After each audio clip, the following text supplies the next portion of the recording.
Welcome everyone to the most epic of showdowns. We are going to have all four demons coming across with Khorne, Slaanesh, as well as Nurgle and Tzeentch. We're going to be having myself as Slaanesh, World Beater as Tzeentch, Dragonhorn as Nurgle, and then of course Llama as Khorne. Now it's going to be in four different corners here with an epic duel, everybody bringing the legendary lord. So of course we are going to be having Scarbrand the Exiled here for Son of the Mountains Llama. He's going to be bringing the Slaughter and Carnage, the Fueled by Rage, as well as the Rage Embodied and the Wrathful Reaper. So no Bellows of Endless Fury, which is rather interesting. So we are going to have the Chaos Warriors of Khorne, a couple of units here, some Halberds as well here on the flanks, and some Bloodletters. So good magic damage, good anti-large, and then good armor piercing. A Spawner Khorne unit, very good for that 190 weapon strength, unbreakable, but of course they can rampage. That's something to take into consideration. Looks like on horseback we are going to have the Cultists of Khorne, rather tanky there with 95 armor. Also coming in with the summon, should be rather interesting to see how he's going to be used. So for Nurgle, we are going to be having Dragonborn here from DVD. He's going to be bringing Pox Riders, the Barons of the Bog, and then more Pox Riders. In the front, we are going to be having the Festering Stooges, the Regiment of Renown here for the Exalted Plague Bearers, and then more Exalted Plague Bearers.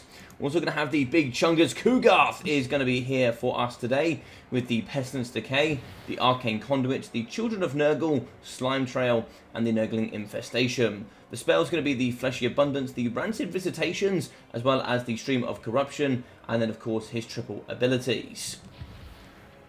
So very good stuff here coming from Nurgle and from myself. We're going to be having the Chaos Furies of Slaanesh, 2 units here in the front, 4 units of the Cavalry, the anti-large variants here. Going to be getting the Vanguard here on Nurgle. I'm pretty sure that's the only one I can really do any damage against. We do actually see 3 units of the Furies here coming forward from the Nurgle side, and actually looks like 3 Fleshhounds from Khorne as well, so they're going to come after Tzeentch, but I'm going to be going after Nurgle.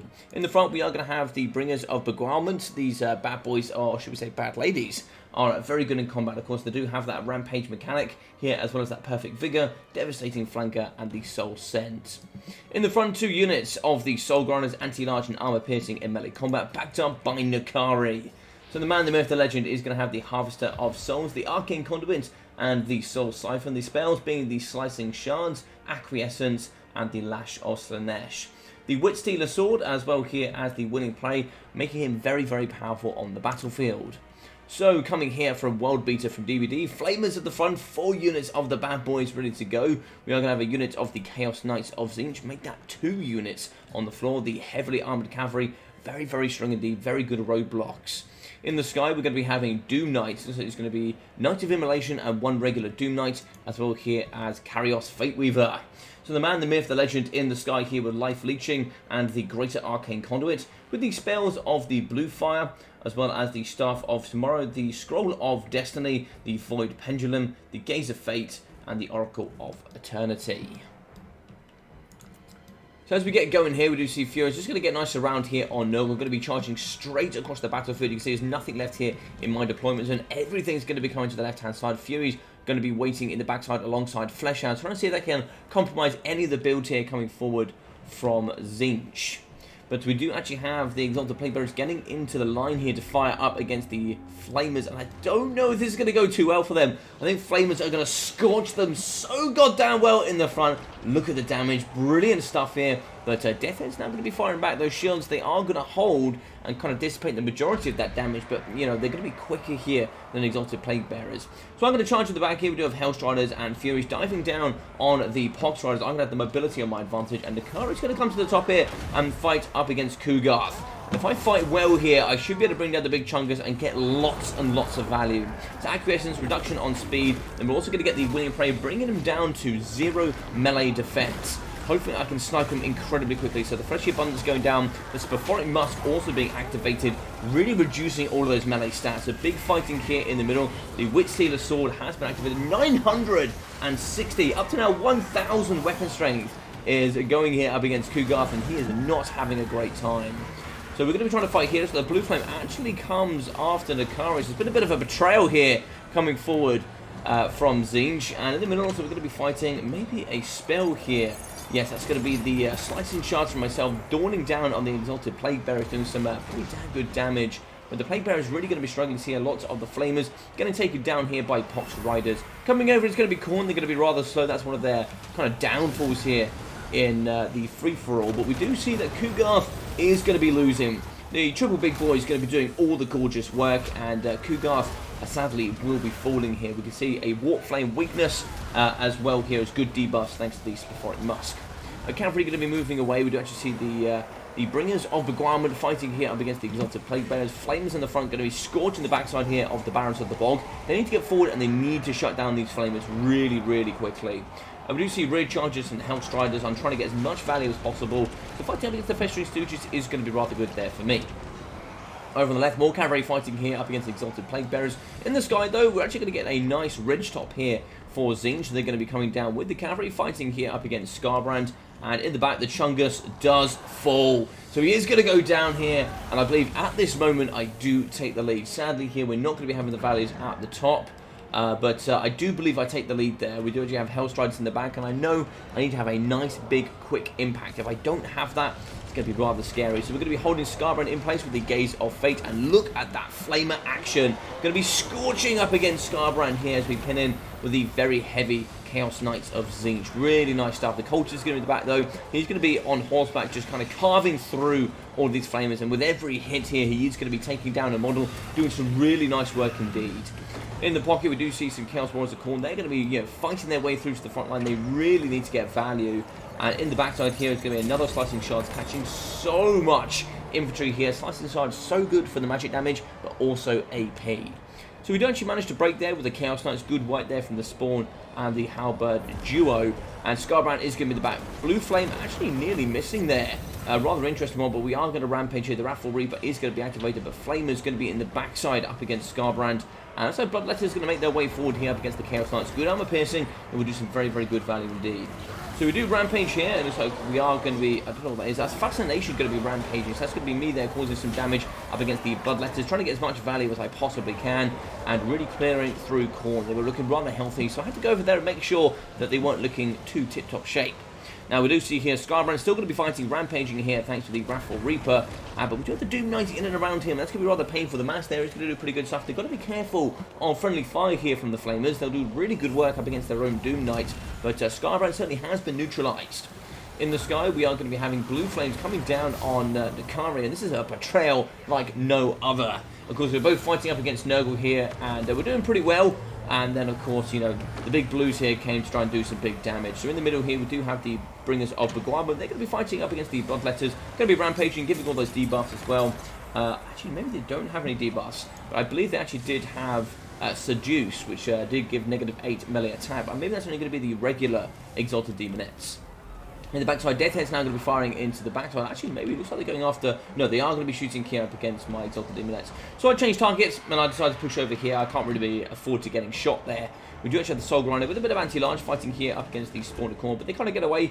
I don't really need to be fighting that. It's a little bit unnecessary for me. But the Doom Knights, they're going to be in the back here, just kind of hanging out, acting all cool, shooting some meatball outside the skull. But in the sky, we're really going to be dominating here with Tzeentch.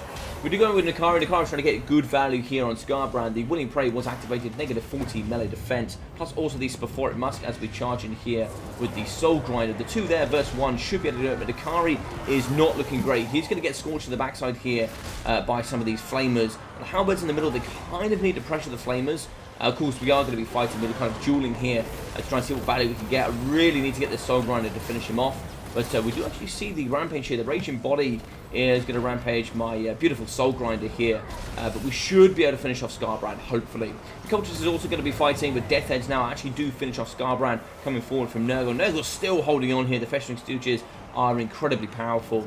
Doom Knights in the sky, Fascination from me. It's going to cause some good damage there. It's going to be some good permanent damage in total. But looks like here we are actually going to get in with the Soul Grinder fighting up in the backside, Spawn, and then also the Chaos Knights doing the work here for sure. You can see balance of power now massively out of my favour. It was starting to come more towards my favour, but I started getting deleted rather quickly. I believe that's not going to be quite army losses, but it's looking somewhere in that direction. We do see a Blue Flame coming forward, good damage on my Soul Grinder. And we do see some just Warp Flame all over the backside here. The Soul Grinder, he really tries to deplete the Flamers, but I don't think it's going to be done here. So on the floor, we're going to be chasing off the Chaos Knights. In the sky, we still have the scary Kairos Fate Weaver, and now we're going to be breaking the Cultist of Khorne. So we do see here the Warriors of Khorne fighting up against the Festering Stooges, backed up by Bloodletters. Not a particularly good formation here. They just spread out a little bit more and kind of surround the Festering Stooges. But we are going to see a spell ability, or should we say the faction ability here from Tzeentch. They're going to be charging down on top of the Festering Stooges. Should be some good damage.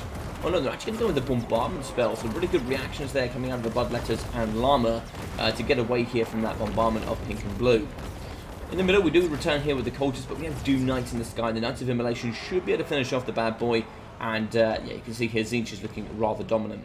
In the backside, I still have the Soul Grinder. We do break here with the Halberd, so I am able to get away. Trying to see if I can get as much value as I possibly can. So just trying to carve these, make sure they don't return. Just getting pockets of value here, there, and everywhere. But we do see in the middle of the Cultist, he does break yet again up against the Flamers. They really have been the MVP. Now we do see Doom Knights, and Flamers. It's just a fantastic combo here in the middle. Mobility with heavy mass. Going to be protecting up against the mass armor-piercing Flamers. Some of the highest DPS in the game. And they're going to be scorching down the Cultists of Khorne. And I believe, apart from the Soul Grinder, maybe a few units of the Spawn, that's going to be it on the battlefield. We do see some of the Chaos Knights. I do wonder, yeah, of course, you know, these are definitely going to be following me. They definitely want the value on the Soul Grinder. Here we go. Blue Flame down the line. It's actually going to catch a lot of the Spawn and a little bit there of my Soul Grinder. But Llama is desperate for this value. He's really been out of the game for quite a while. And that's where Mobility and Slaanesh really can do quite well here in the free-for-all. So we're going to be fighting Spawn Khorne down to 1.9k. Doom Knights come in with the rear charge. And that's going to be some pretty damn good value. I think that's going to be, you know, near enough. The end there for me. The Soul Grinder will be, you know, removing itself from the battlefield. I think that's going to be close to army losses here. You see wavering for the remainder of Khorne. They're really not very happy. Spawn Khorne going to be fighting to the best of their ability. They'll get great value here up against the Knights of Immolation. Of course, they are unbreakable. It's going to be two models there here, really dueling it out with that 190 weapon strength. And they're really trying to bring down some of the Knights of Immolation. One there, good arm swings as it slashes through the Doom Knights. And the Halberds do come over, so wisely I'm going to be pulling out here with the Knights of Immolation, but now come forward the Flamers. And I think here we all know what's going to happen. This is going to be pretty sad for your Halberds. You're going to see the Scorch down the line, and that is just going to delete so many Halberds. They're going to be breaking. They can now turn and burn here on the Spawn of Khorne. And yeah, that's looking pretty meaty. Notice I'm actually going to use a Blue Flame because, you know, why not? 360 no scope. He goes down to 1 health. He will fall here. GG's and well played to World Beater at Tzeentch. Very good battle here coming forward from Fate Weaver and then also World Beater. I can't actually see the... Oh, there you go. We can see the values now. So 17,800 from World Beater. Myself, I got 12,400. 8,700 here from... no, sorry, I forgot. Coming forward from Llama. And then we got Dragonborn coming in at 8,300. Yeah, so good values overall. Of course, completely removing Nurgle. They can see that 0%. 25% still on the battlefield there for Fate Weaver is rather impressive. So 3,500 for Nakari. Very good stuff. 2,100, 2,500 for the Soul Grinders. 1.7 for the Bringers of Beguilement with 320, 350, 380, and 650 there for the Hellstriders. Furies didn't play those so well, but we got 220 and 170, and it's really nice to have a mobile build. That was really fun to use there on, you know, essentially a free-for-all. 2,800 for Fate Weaver, 1.9, 1.5 there for the Doom Knights, 1.4 and 1.1 for the Chaos Knights, with 960, 1,100, 820 and 800 for the Flamers. Really fun build there. So we got Scarbrand, he came at 1.7, 820 for the Cultist, 1,200 for the Spawn of Khorne, with 58 there for the Halberds, 450, 830 for the second Halberds, with 440, 890 and 130 for the Bloodletters. 0, 300 and 300 there for the Fleshhounds. And for Kugarth, he still got 2,000 value. He was fighting up against Nakari, double Soul Grinder, and he still paid for himself, nearly. That's ridiculous.